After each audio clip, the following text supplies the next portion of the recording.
المنافسة بين فريق الجرارة الكبيرة الشارجة. Ha, Ərəbi danışacağını eşidəsən Ceyran. Fişar elə 7-ci dəqiqədən başlayıbdı. Bax bu dəqiqədə tiki-takiya. Qabı tiki-taka dər deyəmirəm. Tığ yeynəsi qoy.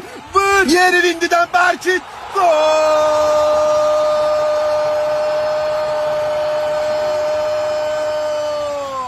يتقدم الواحد الكرة القدم حبيبي ucadan da yahluni. Bunlar nəticə deyil, bunlar gol deyil. Bunlar Təbrizin səhən dağlarından pəyamdır, pəyam. Şarcanın sahilinə səlam. Maşallah Haşim Nicat, fəqət 3 dəqiqə birinci goldan soğuşuba. Əslə yubatma, bas peysərindən qoyma dönsün. Vur gol olsun, Rəbbənamı çəkim get Gəzaviyə. Rəbbənə.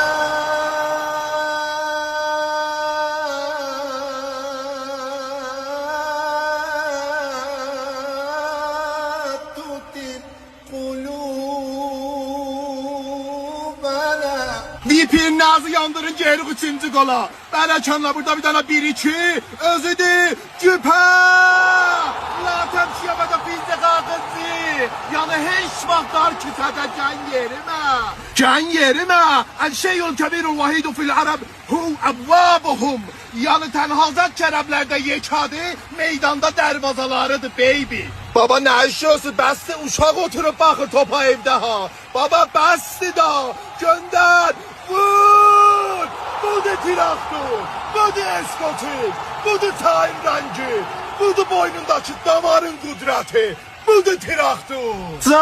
Can, bax son fürsətə 83-cü dəqiqədə Bərəkanla. Bas peysərindən qutulsun, vur qoxma, vur bu da 5-incisi Bərəkanla.